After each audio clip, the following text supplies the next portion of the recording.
Good evening, brothers and sisters, and welcome to another schizophrenic update. This is actually the first time I was able to post today, or upload a video, or upload anything. I had a really busy day, and it was kind of hectic and stressful, and I felt on edge, and I could feel the anxiety, and I could feel the stress just literally take over my whole body, and it was not a good feeling. So I'm sorry for posting this late, and I'm sorry for not posting very much at all. Please forgive me, brothers and sisters.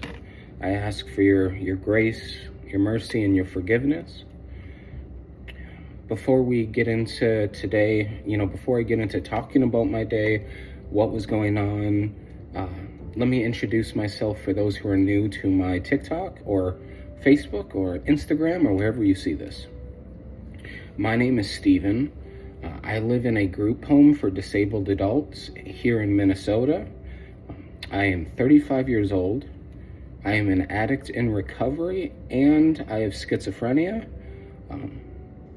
Both struggles I've been trying to manage ever since high school, college. So this has been a long road, especially when it comes to recovery and addiction. It's been a very long road, and some days I'm really tired and exhausted, and I just don't have any more fight within me, just because of how tiring it can be to always be on the lookout for, will this trigger me? Will this trigger me? Will this cause me to relapse? It's a tiring journey. So that's a little bit about me, guys. Like I said, today was pretty stressful. My group home, we had a event today, or like a day out, and they took us to Valleyfair, which is an amusement park here in Minnesota.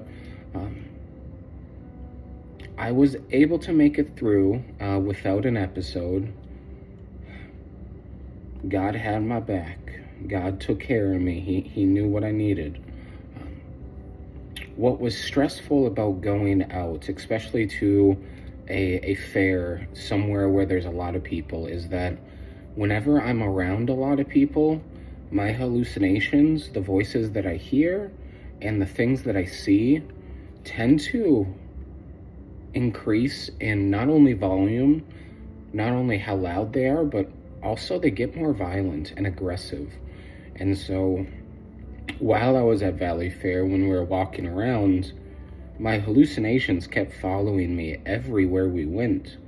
And so all I could do was sit there and try to stay silent, try to focus on a point, try to focus on somebody that's real, try to focus on my staff member who brought me, who drove me there and back. Try to just focus on them. Because if I try to focus on them, maybe they will distract me from the voices, from the hallucinations. And so that's what I did. I talked very little, almost no talking to anybody, because I knew if I start talking and if I start having conversations, that will lead me into having conversations with my hallucinations, which then will get me even more trouble, because now I'm talking to my hallucinations, I'm getting angry, I start raising my voice, and I could get in a fist fight with something that is not real. And so I really stayed quiet through the whole trip, because that was the only thing that I could really do, that I felt like I had the power to do.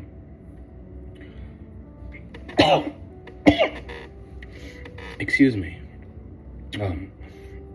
And so we spent about 8 a.m. to 1 p.m., so 4 or 5 hours there, and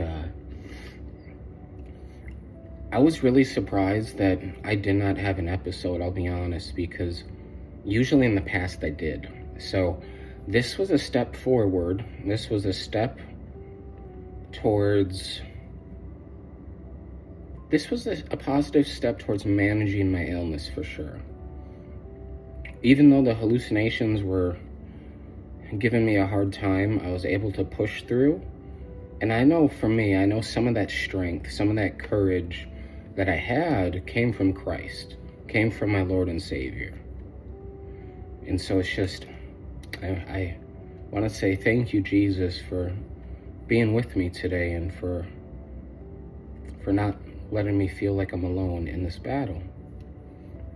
And besides for hallucinations, I mean, I had Legion, Skylar, Cheyenne, who were following me to every ride, to every game, to every place we ate at, to everything we went to, every stand, ice cream stands. My, Legion, Skylar, Cheyenne were following me, but there was also a little bit of paranoia to where I really had to watch myself, and I had to use my mind to kind of overcome certain things, because when I'm in a crowd of people, I start getting paranoid to where my thoughts start telling me, this person is listening into your thoughts. They're listening at what you're thinking about. That person is planning something. Oh, that person wants to hurt you. Oh, this person, you better watch out. They're going to try to touch you. They're going to try to put their hands on you. And so I get paranoid when I'm around large crowds.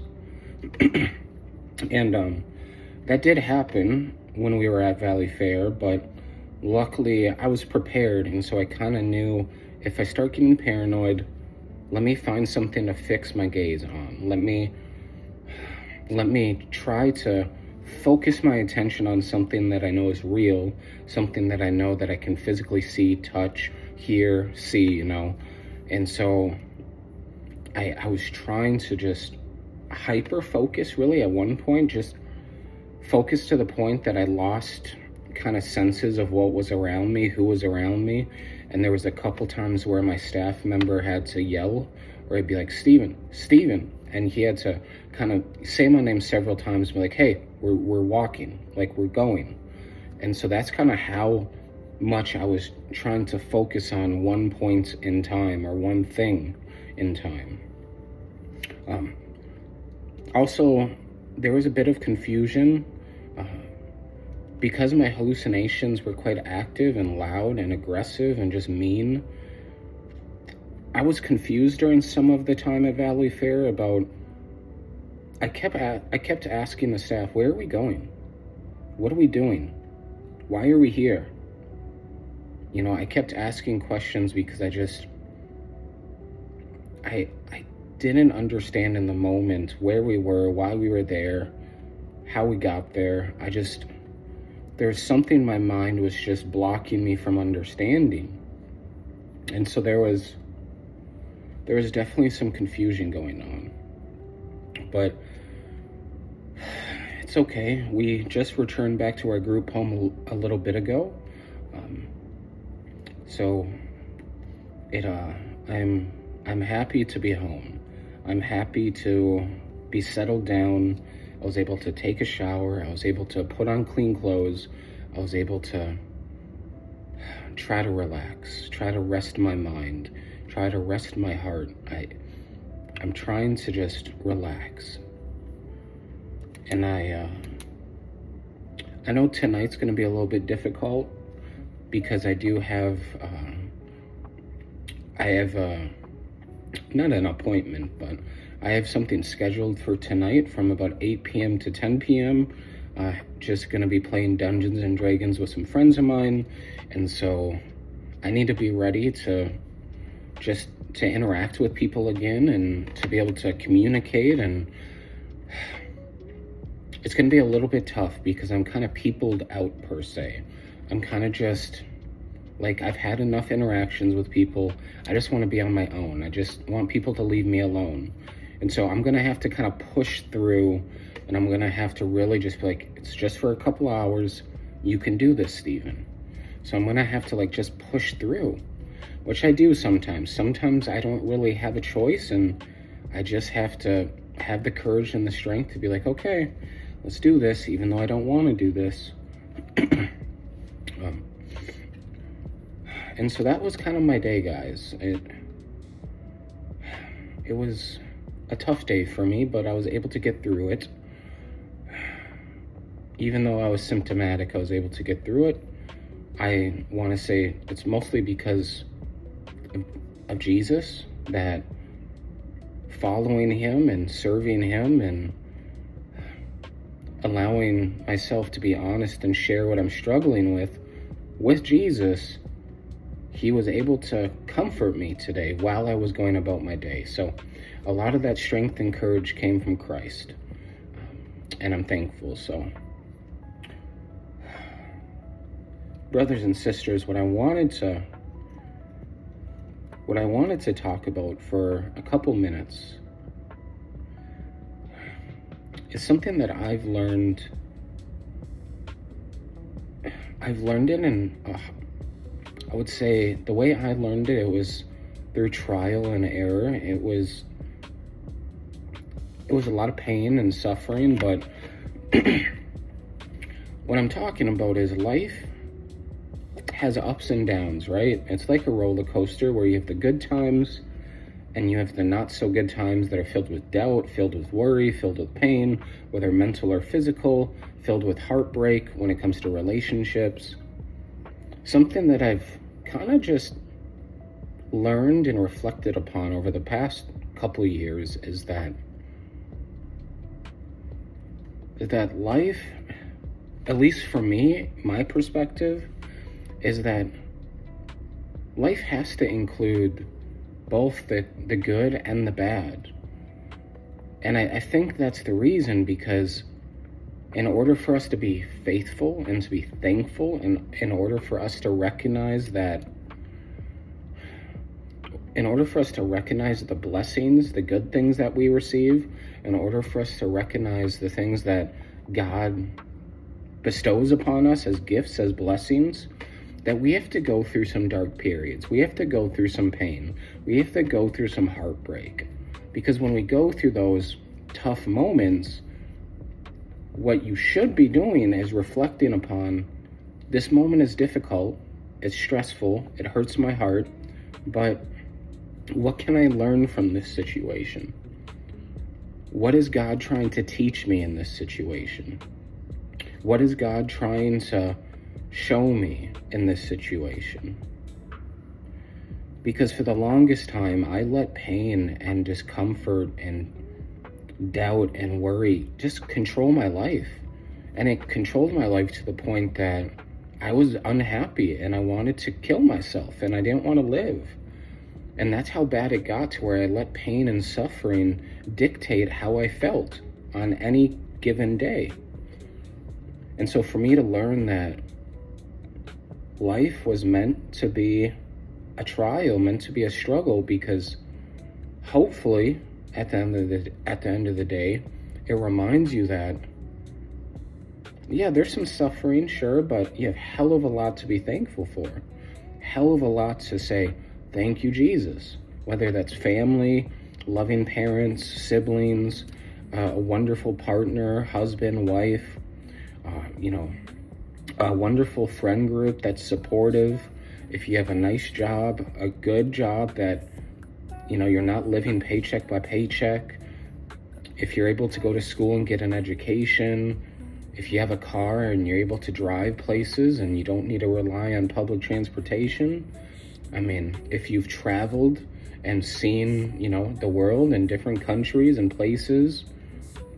I mean, you have so much to be thankful for. And so I just have to recognize, what I want to do is I want to recognize that I am thankful and I do feel blessed.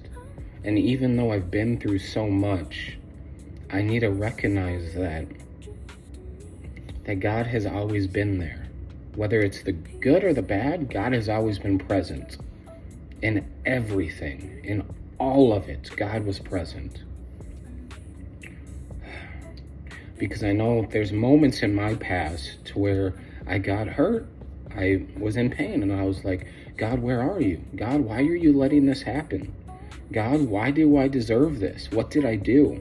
And there are moments where I question God, and I question his authority, and I question his reasoning.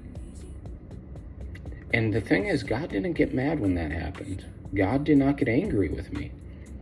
Rather, God understood that I was going through pain, that I was suffering, that I was not well, that mentally I am struggling, right?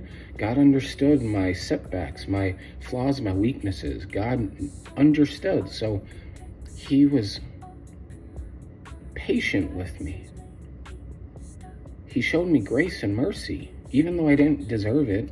I mean, I'm a sinner. I've hurt people in the past. I've hurt myself, so I don't deserve grace and mercy.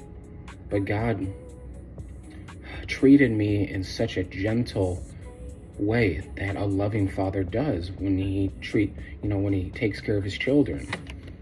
A loving father treats them with grace and mercy and forgiveness. But that's just something I wanted to talk about in this video, guys, that yeah, you're gonna go through some tough shit, guys. You're gonna go through some tough crap, but don't narrow your vision. Don't be blind. Don't just look at the pain. Rather, look at, what am I learning from this? How am I growing from this? What is this moment teaching me about myself, about the people around me, about my flaws, my weaknesses? What can I learn from this situation? I mean, what I think about is my addiction, being an addict in recovery, that my relapses, for example, I could be angry at myself for my relapses. It's very easy to get angry because I know a lot of addicts who, when they relapse, they focus on that relapse and that mistake, and they focus on it to the point that they lose track of, well, I was sober for this long, and they're focusing on that pain so much that they lose sight of, well, let me just reflect upon what triggered me. What was the reason? Why did I have a drink? Why did I succumb? Instead of getting mad and angry at you failing and having a drink or getting high, instead focus on, why did this happen and how can I make sure it doesn't happen again? What steps can I take to make sure that, hey, I catch myself? If I'm stressed, if I'm doubting, if I'm, something's going on in my head, how can I catch myself and be like, hey, this is about to happen. You're about to make a choice you don't want to make. You're about to make a choice that's bad for you. Be able to critically think before you end up making that choice. But that's what, for me, relapses are like. That instead of focusing on the mistake, I have trained myself over the past couple years to focus on, what can I learn from this situation? What is God trying to teach me in this situation? But yeah, guys. Anyways, tomorrow is when I will start posting my usual content. I think it will be day 11 tomorrow of me, reaching out to different companies like Prime Video, Netflix, Bloomhouse, of me posting my usual video about my life and trying to get someone who has the means and the resources to put my life into a film anyways. And yeah, I'll start posting like usual tomorrow. So this is going to be uploaded first tonight, and then I might post a couple more times tonight, some music, some sounds, like usual. So just want to say thank you for spending about 20 minutes with me. And if you watch this whole thing, amazing, great. I love you so much. I appreciate it. But if you only watched a couple minutes, that's okay too. I know that our attention spans can be quite rapid, to where we take 10 seconds here, 15 seconds here, 10 seconds here, and we're quick to, scroll. We're quick to flick through videos. So I get it. I'm not mad at you. I love you. So thank you guys so much, and I will talk to you guys later. Peace and love.